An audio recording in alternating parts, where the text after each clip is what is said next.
Imagine this. You wake up, put on your work clothes, sip your coffee, and scroll through curated feeds of curated lives.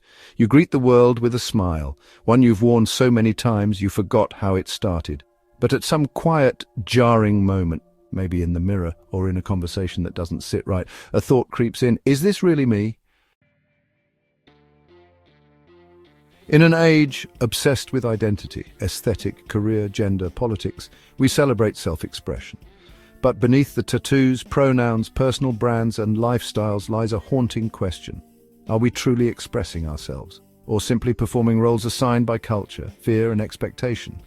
In this video, we'll explore existentialist philosophy, especially the works of Søren Kierkegaard and Jean-Paul Sartre, and confront the tension between authenticity and societal conformity. We'll look at real-life scenarios, psychological data, and philosophical thought experiments to ask, who are you really when no one's watching, and what would it take to live like that person?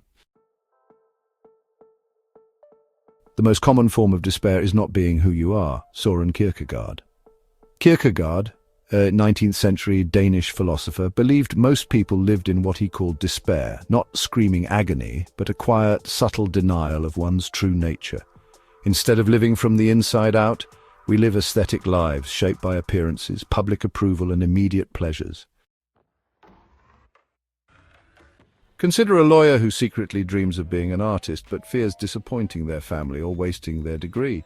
They paint on weekends, their studio is their attic. Their real life, the one society rewards, keeps them locked in a version of themselves they no longer believe in. Kierkegaard would say this is inauthenticity, living as someone else wants you to be, not as you truly are. Sartre's brutal freedom, you are what you do. Jean-Paul Sartre, writing a century later, deepened the idea. His infamous declaration, existence precedes essence. This means you're not born with a fixed self. There is no script. You create your identity moment by moment, choice by choice. You are not a painter, you are someone painting. You are not kind, you are someone doing kind things. It's exhilarating and terrifying. Scenario: you're kind to someone today, rude to someone tomorrow. Who are you? Sartre's answer: you're both. There's no core self waiting to be discovered, only the self you build through action. Calculation. A 2020 meta-analysis on behavioral consistency found that personality traits like extroversion, openness, and even honesty only predicted behavior about 30% of the time, leaving 70% to context, mood, and environment. Your self is not static, it's situational.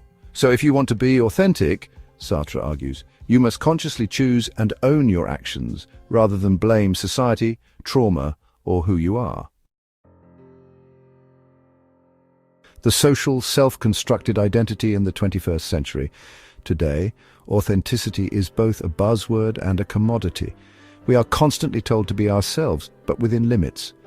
Dress how you want, as long as it's marketable. Speak your truth if it aligns with your brand. Be vulnerable, but make it aesthetic. Present-day data.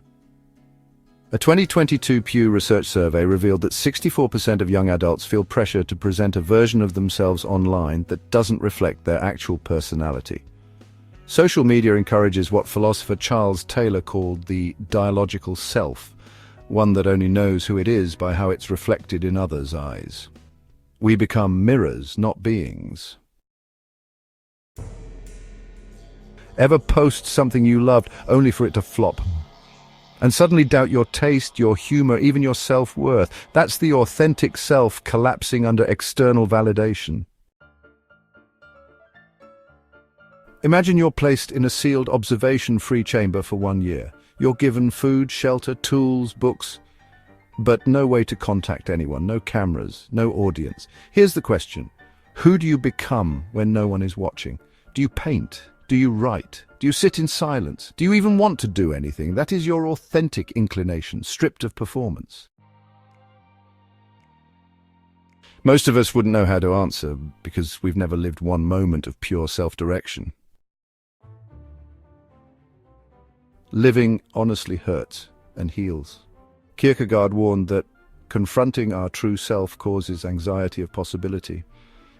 The dizzying realization that we could be someone radically different.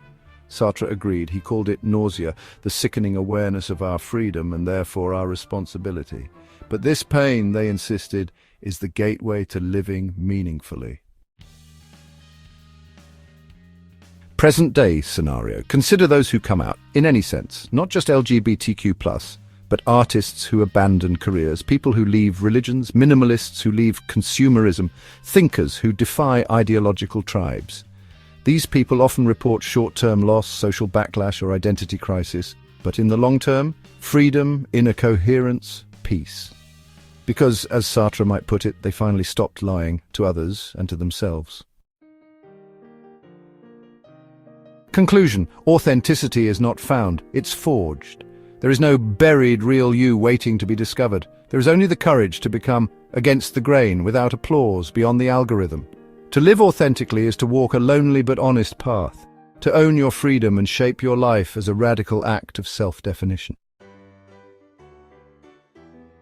So the next time you're asked to be yourself, ask a deeper question.